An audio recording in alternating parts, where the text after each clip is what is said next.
tapos China pa ang magagalit. Sinisindak lang tayo ng China ng gulo o giyera pa man yan. Kung hindi ipapatupad ni Pangulong Marcos ang batas na aarestuhin ng mga Chinese, ipasakop nyo na lang yan sa China. Oo nga mga utol, it's time na maghigpit tayo sa illegal nilang pagpasok sa ating mga teritoryo nitong China. It's time. Tama lamang para sa akin. Sana lamang mangyari.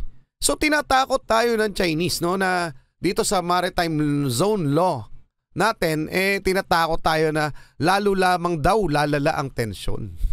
Tayo daw, Pilipinas ang nagpapalala ng tensyon. Sino ba ang nagpapalala?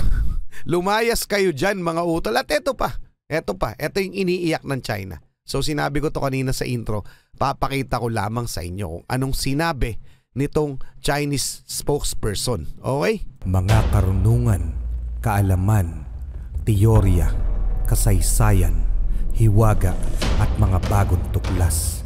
Alamin natin.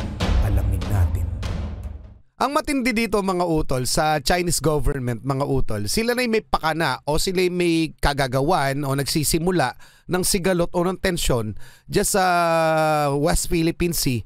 Pero sila pa yung may ganang magreklamo kapag tinatapatan yung kanilang pambibwisit. Diba mga utol? Mamaya ipapakita ko sa inyo kung bakit. Anyway, dumako muna tayo dito kay Mel's Castle, no? Commander-in-Chief, okay? Si President Bongbong Marcos to pasabugin pag nanlaban. Nirekomenda kay PBBM, oy, arestuhin nyo, huwag kayong matakot. Tama naman, arestuhin na lang natin. Mula to kay Mel's Castle, pakisubscribe siya, pakilike na rin yung video. Arestuhin na lang natin pag pumasok sa ating teritoryo, game na. Magkakagulo. Walang paki si Pangulong Bongbong Marcos sa mga pagbabanta ng China. Sinong tinakot mo? Kami, Pilipino. Takot nga kayo sa tropa naming Amerikano. Inaasahan na raw ni PBBM na tututulan ng China ang Maritime Zone Law at Archipelagic Sea Lanes Law. Wala kasing palagang China kung aarestuhin natin ang mga Chinese. Tama. Dahil naayon sa batas o nakaangkla sa international law ang ginawa at minirmahang batas ni PBBM. Gaya nga ng sabi ko, no, sa totoo lang, dapat naman talaga ay inaaresto na lang natin. Pag pumasok sa ating teritoryo, illegal o yung walang authorization na pumasok sa ating katubigan, may karapatan ng Pilipinas na arestuhin sila. Okay? Lalo na pag ito'y ayon sa international law. At take note mga utol, yung nilabas nating Maritime Zone Law, naaayon po yun lahat sa o bata yun sa itinakda ng UNCLOS o ng international law. So, pwede talaga nating arestuhin na lang yung mga pumapasok sa ating teritoryo. Hindi lamang China. Pero China talaga yung kasi yung consistent, 'di ba? So, arestuhin na lang para sa akin, ha. Sila anong panlaban? Yung fake news at made in China nilang 9-fake lie. Dito nanindigan si PBBM na pag-aarestuhin lahat ng mga Chinese na papasok sa ating EEZ. Sa kabila to ng pagbabanta ng Chinese folks na magkakagulo raw pag hinuli natin ang mga Chinese. Kung hindi papasok ang mga Chinese at maritime militia sa West Philippine Sea, simple, walang aarestuhin mangyayari dyan. Sa Maritime Zones Act and Archipelagic Sea Lanes Law, nagpapalala raw po ng tension sa South China Sea. Your comments, sir, sa... Well, that's not unexpected, but we have to define closely. Marami tayong sinasabi that we have to protect our sovereign rights and our sovereignty. So it serves a purpose that we define closely what those boundaries are, and that's what we are doing. Tama mga utol, no? Pero gaya nga ng sabi ko kanina, no? Eto, sila pa yung may karapatang o may ganang magsalita na, 'di ba? Doon sa mga nilalabas nating mga kontra sa kanilang mga ginagawa, no? Ang kakapal lang ng muka, sa totoo lamang, netong China, ha? Dahil pinagtatanggol natin ang ating teritoryo na kanilang inaagaw. Tapos pag tinatapatan natin yung pambubuli nila, yung may mga actions tayo na with regards doon sa kanilang ginagawa, sila pa'y may ganang magsalita na tayo'y nagpapalala ng tensyon. Pilipinas. Diba? Gano'ng kakakapalimbo ka itong mga Chinese na to? Tayo'y nagpapalala ng tensyon. Pilipinas ang nagpapalala ng tensyon sa West Philippine Sea? I don't think so. Ano sa palagay nyo? Tama ba yung sinasabi ng China? O comment nyo na lang. Tuloy na muna natin. What those boundaries are. And that's what we are doing. Kapal na mukha ng China. Ayon yan kay war expert Professor J. Batumbakal. Fake naman yung basihan nila sa South China Sea, tayo legal at naaayon sa batas.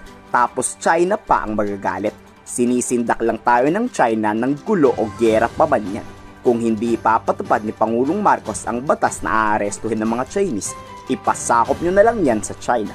Oo nga mga utol, it's time na maghigpit tayo sa illegal nilang pagpasok sa ating mga teritoryo nitong China. It's time. Tama lamang para sa akin. Sana lamang mangyari.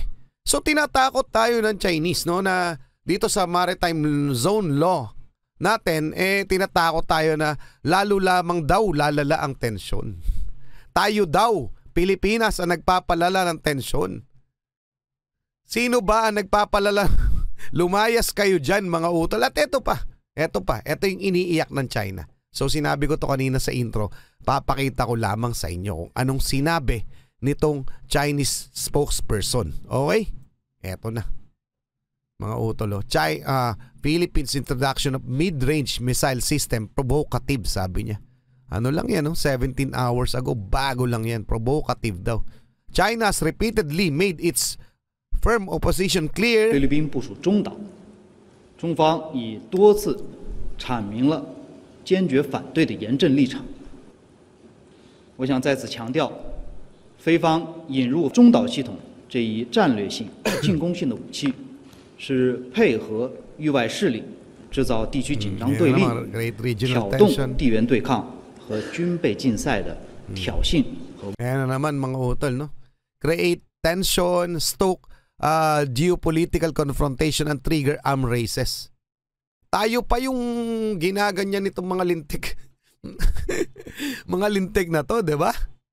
Siyempre naghahanda tayo ng ating depensa dahil sila'y may threat na ginagawa sa ating mga teritoryo. Inaagaw nila yung teritoryo natin, natural na ganon ang ating reaksyon. Natural magpalakas tayo ng ating depensa. Anong gusto nila mga to? Itong mga leche na ang gusto nila, manahimik tayo, no? Pabayaan natin sila na agawin ang ating mga teritoryo. Ganon ang gusto nila mangyari. Oh, tayo pa ang nagke-create ng tension. Tayo po ay naghahanda mga utol sa posibleng gagawin nitong China at tama lamang na nandyan ang ating mga kaalyado, especially o particularly ang United States of America. Anong masasabi nyo sa sinasabi ng lintik na ito? Pa-comment na lang. Tuloy muna natin. 危险行动是对本国和东南亚各国人民、历史和地区安全极不负责任的选择。本地区需要和平与繁荣，不需要中岛和对抗。我们再次敦促菲方正视地区国家和人民的呼声，尽早的纠正错误的做法，按此前公开承诺，尽快撤走地封中岛系统，不要在错误的道路上越走越远。Stop going further down the wrong path. Ilintik to, sino kayo para utusan kami? Kayo nga yung gumagawa ng dahilan bakit namin to ginagawa, 'di ba? Kayo mga utol, anong masasabi nyo yan sa sinasabi tanggalin natin yung mid-range missile natin dahil daw ay nagke-create ng tension at wrong path daw ang ating... Ay, comment ang inyong opinion, ha? Ako'y... Tuloy muna natin. Dahil nag-aaksayang tayo ng oras dyan sa West Philippine Sea. Ating mga law enforcement, maritime law enforcement agencies and assets, kunwari mga Coast Guard, Maritime Police at ang Navy, yung kanilang pong pag-undertake ng law enforcement operations dyan sa ating mga maritime zones, lalo na dun sa ating EEZ and Continental Shelf, ay wala na pong kaduda-duda na mayroon tayong batayan para gawin yon. Nice one. In fact, dahil ayon siya sa UNCLOS, ang lahat ng ibang bansa ay actually obligado, no, na sundin ang ating mga batas at regulasyon sa ating EEZ and Continental ay isang paraan para ma-implement yung arbitral award na maraming nagsasabi dati na hindi daw pwedeng i-implement, no? Ito po ay katunayan na pwede pala actually, no? At ang pag-implement nga ng batas ay nakasalalay dun sa mga partido. Pangalawa, dahil nga po dyan sa Maritime Zone Act, unang-una, no? Bali, inaayos po niya yung ating mga maritime zones. Inaangkop niya sa kung anong nakasaad sa UNCLOS. Ang UNCLOS, kinikilala po ng lahat ng bansa. No? Ang China lang yung may problema tayo dahil kahit sinabi nilang kinikilala nila, at the same time, sinasabi nilang hindi daw sila covered with respect to pagdating sa kanilang 9-dash line. No? Grabe, di ba? Kumbaga parang nandadaya nga, no? Pero dahil tayo ay umaaksyon ng ayon sa batas international, lahat po ng ibang bansa, no, ay kikilala nila at ang ating mga karapatan sa ating karagatan, no. Kaya kumbaga parang ma-isolate yung China, magiging malinaw na talagang siya yung sumusuway sa batas, no. Talagang siya yung illegal ang mga aksyon, no. Dito magkakasubuan talaga. Ayan mga utol. So maliwanag na, no? Malinaw na. Yung Maritime Zone Law Act natin para lalang patibayin yung ating